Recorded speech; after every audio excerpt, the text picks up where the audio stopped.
Hello, Booktube. I'm doing a little, it's going to be very short. I was tagged by Bibliophile-Bookscape, Mike at Bibliophile-Bookscape. The Bookish tag, I think it is. Anyway, I'll have a look at it in a minute after I've played this short tune.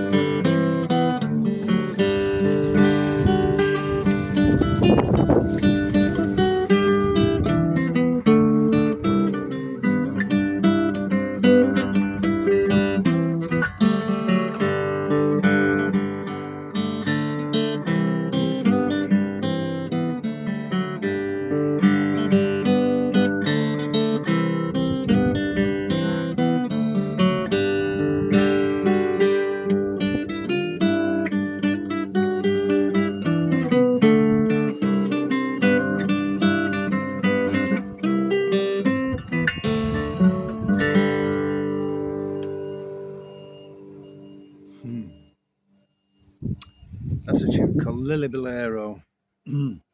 Very old English tune. Printed in the complete Country Dance Tunes, Playford's Dancing Master, 1651. But nobody knows when it was written. There are words to it and so on as well. It was used for all kinds of, sometimes sort of political kind of songs. Anyway, great tune, classic tune. So I'm responding to the Bookish Elements tag. This will probably be very short. So there's 8 or 9 questions. Number 1 is, how do you feel about foreshadowing or dropped hints? I don't know what that means. Sorry about that. Question number 1. Dropped hints. Does that mean spoilers? I'm not sure, so I can't respond to that.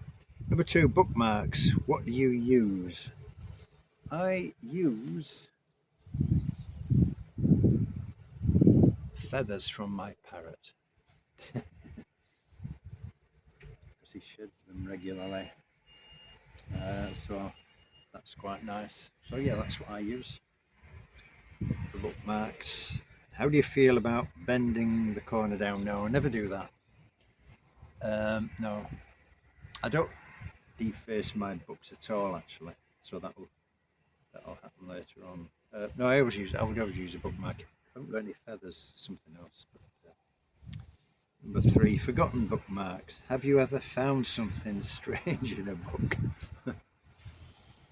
I found things like shopping lists and things, but nothing outrageous. I've heard about some of the things people have found, like a rasher of bacon and worse. But anyway, library books, you know. But no, I haven't found anything really worth mentioning. Number 4, inscriptions and annotations.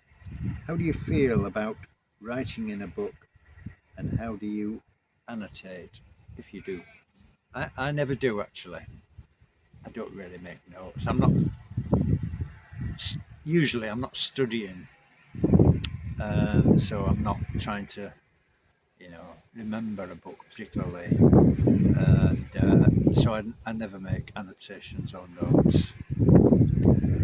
I think actually, now I've started doing this booktube, which I've only been doing for a few weeks, I might start making notes, because you have to try and be somewhat eloquent about what you've just read.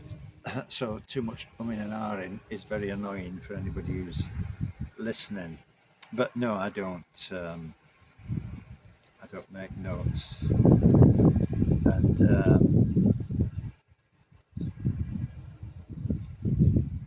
if somebody else has an, you know, if I buy a second-hand book and it's covered in notes and things like that, it's a bit irritating, isn't it? I think most people find that irritating. I remember once buying a book somewhere, and it was covered in these notes, and then at the bottom in different handwriting, somebody had written, "Oh, shut up." That was my thoughts entirely, actually. Introductions and footnotes. Do you read them or avoid? What makes a good introduction? I usually read the introduction, actually, yeah.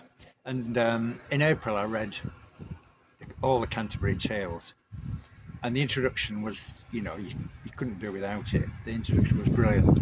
The Skeet translation from whenever it was, long time ago, but it's that masterful sort of edition of it. W.A. Skeet, I think it was, who wrote that. So yeah, but yeah, I usually do read the introductions, and I tend to find them useful. I don't know about footnotes. I don't always bother. It does depend if something looks interesting and you want an explanation of it.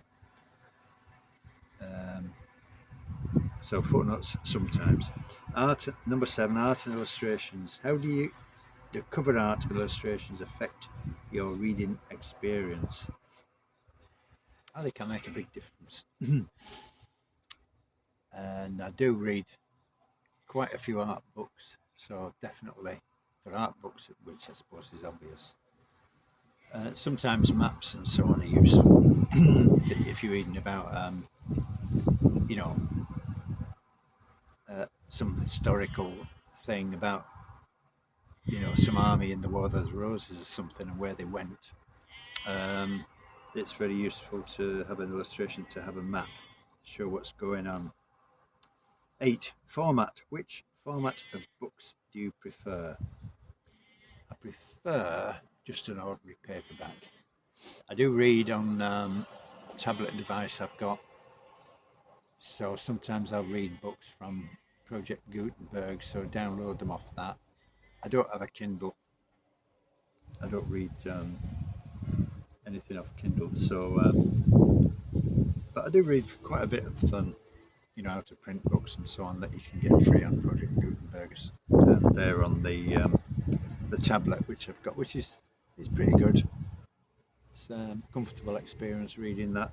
But other than that, it's paperbacks. I've got a fair few hardbacks, but I don't pick them out of choice. They're just too big and cumbersome, take up a lot of room and this, that and the other, unless it's something really special.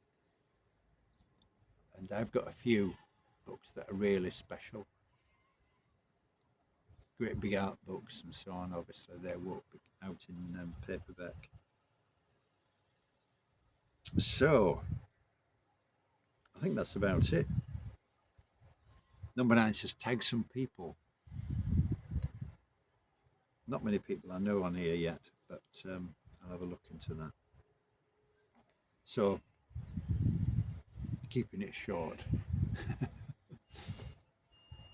Thank you very much.